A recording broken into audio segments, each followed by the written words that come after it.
It's very easy after getting a double kill like that to just feel like there is nothing that can stop you at all in the game, but there is a limit. Going to knock on the enemy tier 3 tower with essentially, I think that was a 2-on-4 situation against plenty of damage over time effects from Move Refraction is not the play in that situation for QO, so Resolution. A little bit too excited there. To be careful of Nuts with the blink here. He's going to go straight in here. There's a TP from the Lina. Can't impress. I don't know if that's going to help him. He's been glimmer kept up as well. They've dropped a sentry. They've got the vision, but now he's just going to zip straight in. Resolution looking to pick off Febby here. Can he find the kill? No, Febby with the glimmer cape. He's going to be okay. Resolution can't find that kill.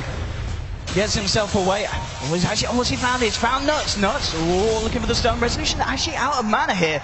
Nuts should be able to chase this. He's got a blink in a couple of seconds. He's screwed. He's got no mana at all. Yoku is there. Yoku needs to do something to help him. Yoku picking up an Invis Rune, bottling up as well. They've got a Sonic Wave. They should be able to do something if they want to try and fight. There's your Sonic Wave. Bringing Nuts slow, but he gets tethered up by Febby. And KP and Nuts, they want to look for more. Moving into the dire jungle here. Relocate. They're going to relocate in for Hot Nuts with the finger. It's the global finger. Low Hot Nuts getting low. He's got the cold embrace. He's going to be fine for the time being, but they always want to fly, getting picked up by QO, and now Low Hot Nuts is going to go down as well. Two heroes falling on the side of Empire, and I've got to say, the IO performance has been fantastic this match from Febby. I was about to say that was a really good play from Empire. The way they bailed out Resolution there was actually really good. Of course, the relocate will catch them on the way back as they thought they were safe. Now their barracks are under attack. I don't know if they can hold this. They have to buy back the Wyvern. They've got to get him back. At least to have a chance. Oh, Resolution, he's trying to do it with the Vortex, pulling him back. Arch leading forward here. He's harassing them back. He's 2 down, tanking the Bishop back. They've got to try and fight around him here. Oh, Lower Nuts, 1-2! QO finds the kill. He's going to look for side at 1-2. It needs the third one. 4-4 maybe. There we go. He's got it. It's a double kill, and now he's going to move in for more. Resolution tries to get back with the stun. The Light Striker res a triple kill for QO on the TA. Now he'll go for the racks here with the back of his team. 3 heroes down on the side of Empire. None with buyback available. Yoku. Yeah, I was going to say you want to blink away from that one. They're going to look towards the tier 3 in the mid. And Empire just falling apart at this point. This could be the winning push from MVP. Or at least a very damaging one if they find a further set of racks. It's going to take pretty much a miracle at this point for Empire to be able to hold their base. They're going to lose. Oh, he's got it! He's got it! GG! Save him! Save the Witch Doctor's humility! Don't put him up against this anymore. It's over. MVP take game 1 in an incredible fashion, Sin. That was absolutely phenomenal. I personally feel like Empire had a really good draft against them. So they flat out just got outplayed. They lost their mid lane really hard, and MVP just, you know, this is what I was saying. They're playing like a team that has so much confidence. QO had, in some cases, had like too much confidence, but overall, just very, very solid aggressive play here from MVP. And Empire, they're 1 loss away from elimination at this point. Going into this tournament, I think a lot of people were expecting good results from them, so they have to pull it together here to get back in game number 2 and, of course, have a shot at game number 3. MVP, on the other hand, yeah, rightfully so. That's big cheer here for Phoenix after that performance. I could have said something there, but that was a better explanation from the audience. I pretty much summed up game 1 there and the audience reaction. I can't wait for game 2. Because, well, we'll see what Empire have to answer for that. I'm sure they're going to have something. I don't doubt them at all. But we're going to head over to the analysts to see what they have to say about QO and his team's stellar performance. An absolute wonderful performance by QO. It was highlighted before, Alan. You highlighted how great his statistics were, and his statistics were great again, but he proved even more than that in that game. And also, Melina as well, I want to talk about the draft because you picked it out, this combination that they picked and how great it was, and it worked perfectly. Yeah, I felt like they concentrated a lot on dealing with the Wisp and just not with the TA at all. And it was like a 3v1 situation with that Aegis, and she just went crazy.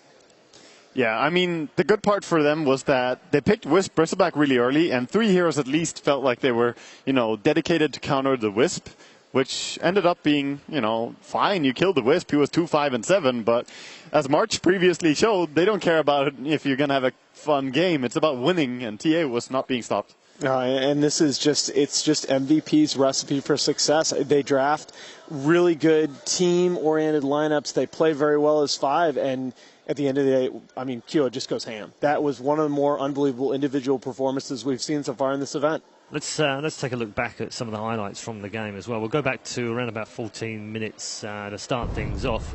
And Malini, take us Is he through. tanky enough? That's the question. Jumping straight in. They're looking for All right. Silent. That bursts him down. Doesn't get the Wagga? chance to use the mech. Fantastic Well, initiation I mean, from Phoenix. But now this they're fight caught was onto just Kyo. very Kyo impressive is because they going managed to go in. They die immediately with TA, but they still bring it back. Wisp buybacks in this fight, comes back in, and will get a kill later on, helping the Bristleback out. It's just a slaughter really going both ways. Lina does go down here, I believe, as the Storm pursues her with the Queen of Pain's help. But it's after this that the Wisp decides to come back in and help his Bristleback again. And Queen blinks into a tree line, but she just barely dies to the last of the spirits. Camera doesn't actually show it, but that's a 700 gold payout for a Wisp.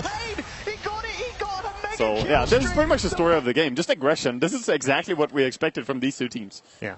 I feel like the way they set up so well with the front line. You had the Bristle, you had the TA, both able to take a load of damage. The Wisp was like the medic popping around between the two, and then in the rear you had the artillery. The amount of damage coming out was just ridiculous. I absolutely love that game. QO, we all were jumping around down here watching it. What a game! Well, what a game! Well, why don't we enjoy the QO show again? Oh, please, yeah. Yeah, should we do that?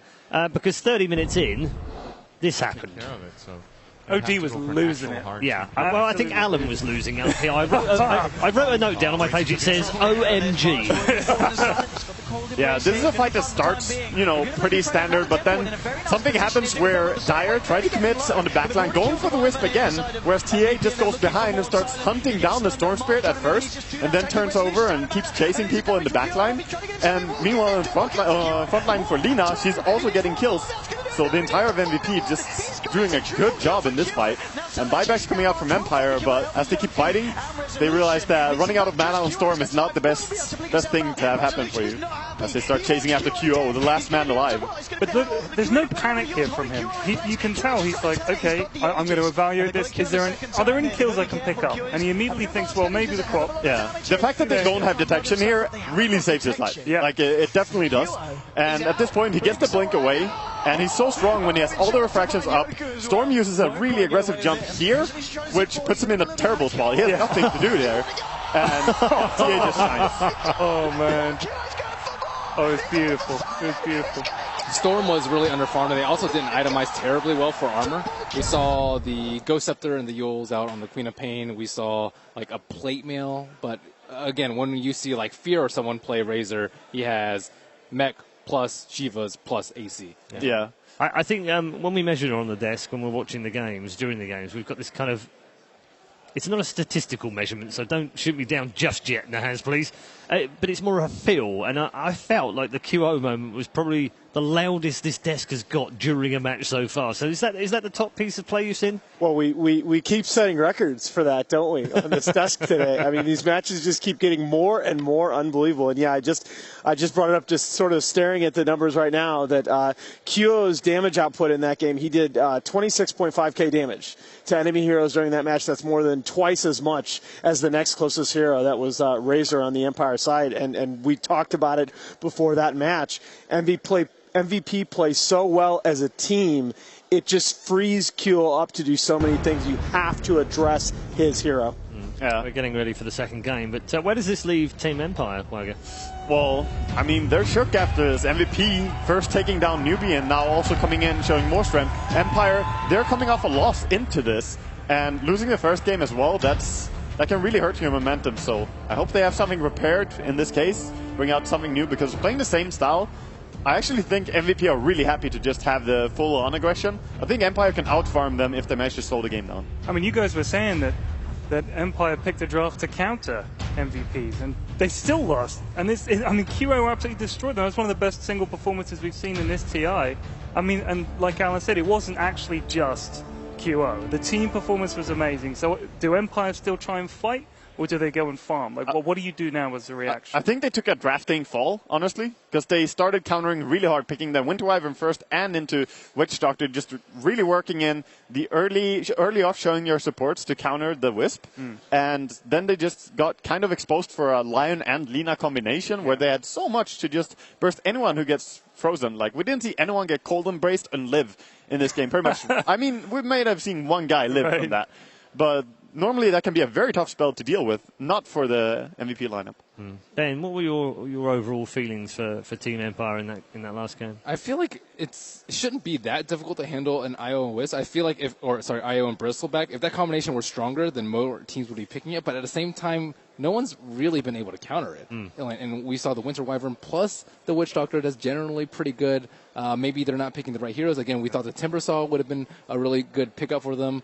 But right now for Team Empire, they can probably just go fairly heavy team fight. Like I'm thinking like Magnus, Shaker, and then some more. That might be a little bit better because it seems like Phoenix has them beat at their own game. Do you think the reason that people aren't picking the Bristle and the IO, because traditionally, like, you know, you have your Tiny IO, because it's easy for Tiny to, in the relocate, to get a kill, whereas Bristle isn't really about that sort of burst. He's more about running and fighting and fighting and fighting. So do they maybe think, well, there's no point really worrying about it too much. It's strong in lane, and it's good in the team fights, but it's not like that terrifying relocate with Tiny. Sorry, Nahan. But no, that's what I actually wanted to answer your question, because I thought like they actually had the best of both worlds in that draft. They had the Bristle and the Wisp, which is just this amazingly strong team fight presence when you're playing as 5, but they also have 3 heroes. They have the Lion and the Lina that can relocate in with the Wisp and burst somebody down, similar to how Tiny would work with his combo. Right. So I thought, in a way, you got the best of both worlds in that draft. I really think if there's a common theme emerging in a lot of these draft discussions, some of these teams are giving away a lot of information really early on in their draft. We saw that with Secret. We saw that with Empire. And I really look for Empire, a veteran team with a deep hero pool, to diversify that draft going into the next game.